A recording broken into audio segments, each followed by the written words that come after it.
Můj kamarád Jas je úplně největší trenér psů tady v Severní Americe. Trénuje psy pro celebrity, jako je Jason Derulo. Neznám úplně všechny jeho klienty, ale ukážu tady na obrazovce. Je to masakr. Má přes 500 000 followers, má svoji Netflix show a já mu nějakým způsobem pomáhám, vídám se s ním docela často a přišlo mi zajímavý si natočit video s takovýmhle člověkem a ukázat si, jakým způsobem tyhle lidi, byť trénováním psů, jsou schopní to dotáhnout takhle daleko, jak je možný, že tady může žít v Miami v penthouseu, mít auta jako Lamborghini a dalších XY aut, který si všechny ukážeme, jak vlastně tato struktura biznisu tady v Americe funguje, že jsou schopní z toho vytáhnout tolik peněz a žít takovýhle lifestyle.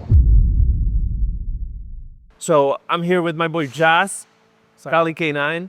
So, What's up, bro? how you? Thank you for making the time for me. Wow, opatrně, zpomal, ne tak rychle.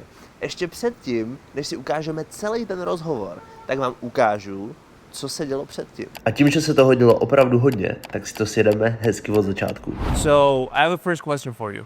OK, seš ready? Sešli jsme se s klukama v 7:30 ráno, aby jsme natočili nějaký videa a reklamy. Just přišel o 30 minut pozdě a já jsem stihl kluky ujistit, že je to úplně normální, že prostě budeme muset počkat. Do toho přišel David a úplně všichni jsme si začali natáčet, jakým způsobem má Just Spikea vyšlehanýho. Všichni samozřejmě hnedka začali volat svým buchtičkám na FaceTime, aby jim to ukázali. Což jsme naštěstí já a Sohab nemuseli.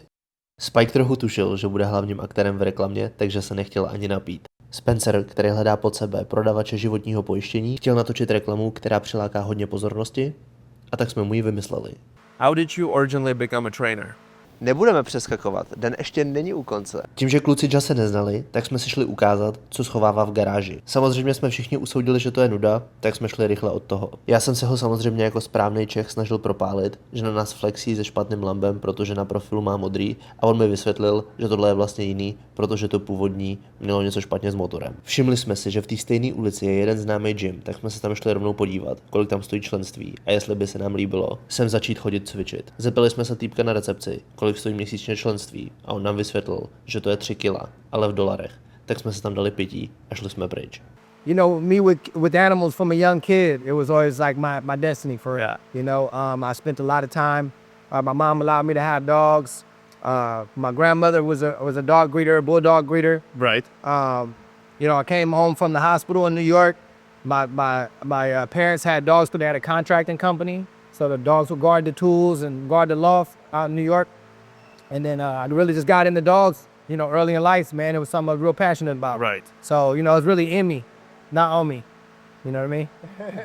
Teďka tady ještě stěhujeme spoustu věcí do jeho nového bytu, protože se přestěhoval nedávno z Kalifornie, takže tady nějaká televize a kraviny. Pak jsme se vrátili na původní lokaci, kde mu zrovna lepili folii na čelní sklo. Jak si můžete všimnout, tak se moc netvářil, protože si myslel, že to pán lepí ze zhora toho čelního skla, ale on si to pouze vyměřoval, aby to mohl nalepit ze spodu. Jakmile to bylo nalepený, tak skočil do auta a jel ho uklidit do garáže do nového apartmánového komplexu. OK, takže on teďka odjíždí se svým autem. Já jsem skočil do jeho druhého auta. Tady mám tohodle raťafáka. And let's go. There is a lot of people training dogs for a living, right? Mm-hmm. But not every single trainer makes it to the level you made it to. What is the difference between you and the normal trainers? How did you made it this far with, you know, the celebrities and all that stuff? What was the path like? I think my passion and my drive combined. We know my passion for dogs, my passion for business, and then just my energy. Right. You know, I'm able to put a lot more work, a lot more time in because I go harder. You know, and again, I got really good at what I do because I've learned my craft. I really learned for real. Like a lot of people don't really learn what you need to learn at the highest level when you're dealing with high-level canines, police dog training, service dog training. These things equip you to handle any kind of dog. So this is really the difference. A lot of people train a few dogs, but they have not trained the high-caliber stuff or the aggressive or the super dominant. And, you know, when you have those tools in your toolbox, you can fix any dog. Right. So, you know, that's pretty much what it is. You know, you put any dog in front of me, we're going to knock it down because I know what I'm looking at. And I can calculate it in 1 second and know the approach to go with that dog. I think it's probably also the combination of the people skill you have and the likability of your personality. Would you say it's only because of the fact that you're a really good trainer, or is it just the combination of all these factors that you went this far, you know? Well, yeah, man. I mean, one thing with me, I've never been a shy guy. You know, this is just show business, you know, so you have to be able to convey your message well. You have to be able to get people to believe in you, trusting what you're saying. And, you know, I try not to put no cap in my rap. And when I keep it real, people, I think it resonates. And people, you know, it's a very organic message. Everybody understands that I'm not faking it. I'm not trying to be anything other than Joss. Yeah. You know, Kylie Jenner. That's what I've noticed. You know, so my whole thing is, you know, you have to learn the business side though, you know, because you can be good. There's so many people who are very talented at certain things, but you have to be a business person. You have to be organized. You have to be, as a salesperson, you have to be persuasive. You have to be convincing. You have to be convincing. So there's conviction in everything you say, and people got to believe that, you know, and it has to convey in your messaging online, in your videos, in your copy. Anything that you do has to, you know, because people are not dumb. Yeah. And some people are dumb, you know, and a lot of people get over on dumb people. But for the smart people, if you're gonna be successful, you got to be able to sell to smart people too. Right. You know, and people know bullshit a lot of times, you know. So I think it's very important to really know what you're doing, but then also be a people person. You know how to read. If you're reading dogs and being professional at teaching people about their dog body language, you got to understand the same thing about humans. You got to understand the same thing about psychology. Psychology all throughout what we do. So part of it is the human-to-human contact, and it's the human-to-dog contact, and you're teaching this human how to be in contact with their dog. So it's a whole communication, a positive communication pattern overall on all areas. I heard you say a lot of times that it's more about training the person, the dog's owner, and not the dog in and of itself, because that person is then, you know, disciplining the dog. So it's more about the people, right, than the dogs. Yeah, it's really about deep practice, right? So it's like, if I'm your coach, I can't shoot the ball for you. You see, you got to go to the gym and shoot the shots. You see, I can just give you direction if you're shooting correctly, if you know all of the different technical elements. Now, yes, I can train your dog for you, but you're going to be a lot more empowered if I teach you how to train the dog. If I teach you how to communicate properly, because now you don't need me, and I can't be for everybody, you know, and I'm not always available. Right. You know, I have my own life, you know, so I have to teach people how to move on with their life with their dog in a way that they can sustain and continue to get good results and not be dependent. You have had a lot of celebrity clients.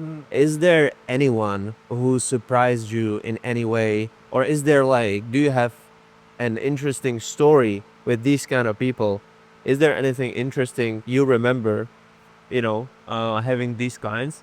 Yeah, well, generally, you know, celebrities are very busy. Yeah. You know, so there's few that really take it serious. And some people have the help and this and that. But one particular celebrity who stood out with me was the star of an All-American show, Daniel Ezra. And he took to my training exactly how it was supposed to be taken.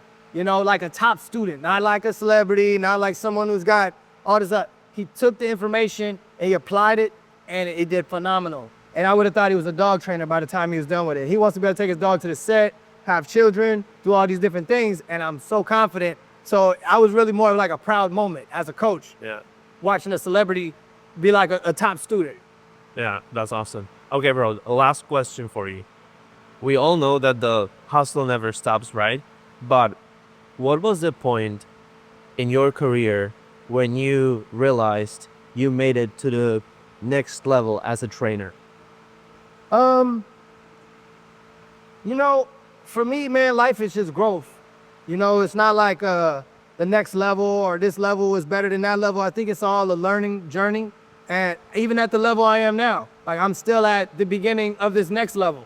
You see what I mean? Right. So I don't know what the level is. I mean, I give all praises to God, and thankful that I can, you know, wake up every day to do this for people, help people, save dogs.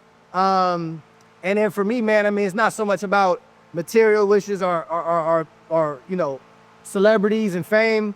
It's just about doing God's work. You know what I mean? It's about, taking my gift and sharing it with others. And a lot of times that's why I do a lot of stuff for free, and I just give people game for free. I mean, of course I got to make a living, but for me it's not about just a big money grab, because I have everything I want. That's the material possessions. Like, I just want to help the world. I want to help dogs. I want to be of service, and I want people to rock with me in an organic way and not look at me like a famous person or look at me like, oh, I'm this accomplished. I'm just Josh. And since I started 15 years ago, nothing's changed. Yeah. And that's when you watch my Netflix show, you see me in person, you see what it is. You know what I mean? Yeah. It's just, I got that Bay Area in me. Yeah. I got that Rasta in me. I got the, Muslim in me. I got all these different things that make me. I got being a great dad, being a great husband, being a great friend. Those are the qualities I want to be known for. Everything else is just part of the process. And then if you master anything, you reach high level people, you realize they just spent a lot of time mastering things, and now they're really, really good at it. And it's really about their character, how they use it. You see what I mean? Some people take that shit, get all high and mighty, then they think that they're like better than folks, and they don't want to talk to the little guys anymore. That's never been my style. Yeah. You know what I mean? I can rock with the kings. Yeah. I can rock with the lowest man down, and then help him get up, because that's what it's about. You know what I mean? Because there's a reason maybe why he's not at a higher level. What can I give him, utilizing my knowledge and skill set to maybe train him? Right. It's bigger than dogs. Yeah. It's about training everything around you, training yourself first. It's about progress. Discipline, through self-mastery, through consistency, through repetition. The same things that we do that we want from a dog, we gotta do for ourselves. And if you live by it, then it's easy. It just radiates off you, because people are gonna see that's just how you move. And the dogs are gonna see it, and everybody's gonna see it. So it's really about doing greater good for the world. Yeah. You know what I mean? It's not about a level. It's about just continuing to grow and remaining organic, staying humble, but at the same time, staying confident, because there's a lot of shit that'll hold you down. A lot of people lack confidence, just like dogs lack confidence, right? A lot of people lack confidence, and it keeps them mentally blocked from getting to that next level. You see what I mean? So we gotta unblock. See, a lot of times dogs are scared of other dogs because they have a block. For some reason, they think that the dog's gonna do something to them, then they just can't be settled. But what we gotta do, we gotta keep ourselves in what's called a dopamine state. Yeah. We gotta figure out what motivates us and keep it positive. Surround yourself with positivity to be able to always have a positive outlook on life, because there's so much negative, right? What we're gonna do if we focus on the negative? We're gonna get influenced by that. You see what I mean? And now that's gonna have energy pulling us down.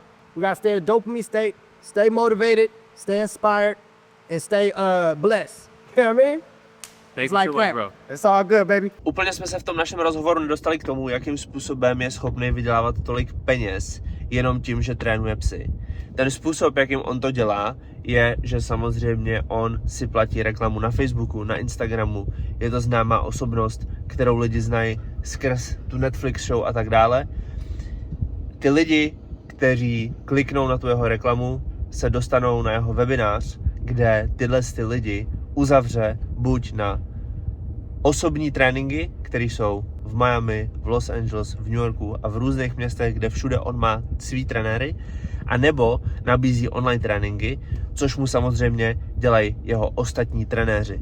Takže on sám se může soustředit jenom na uzavírání nových lidí a furt hnát do této business mašiny další a další zákazníky, kteří přicházejí a chtějí trénovat svý psy. A tím, že se přestěhoval teďka do Miami, tak si tady vytváří komunitu lidí, který mu platí $97 měsíčně, on s nima má každý týden koly, nahrává jim tam tréninky, všechno je to online, někdy se s nima sejde jako s komunitou a upřímně řečeno v roce 2025 je ten subscription model úplně nejoblíbenější, protože jsou to peníze, které chodí každý měsíc. Je to, tady v Americe se tomu říká low ticket offer. Je to něco, co si ty lidi dovolej platit a jsou ochotní to platit delší dobu, protože z toho získávají nějakou hodnotu, ale zároveň pro toho člověka, který má tu nabídku pro ty svý klienty, tak je to úplně super, protože tyhle ty peníze mu můžou chodit 6 měsíců, rok.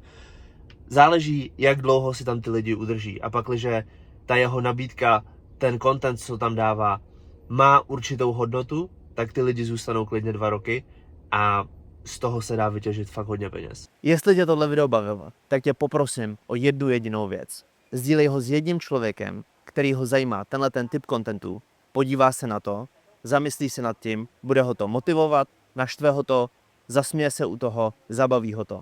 Já do tohohle videa investoval hodně času a tohle je jediný způsob, jakým se mi můžeš odvděčit a já v tom milé rád budu pokračovat, když uvidím, že tohle je typ contentu, o který by byl eventuálně zájem. Děkuju za to, že jste to dokoukali až sem, můžete se podívat na můj Instagram, nemusíte a vidíme se příště.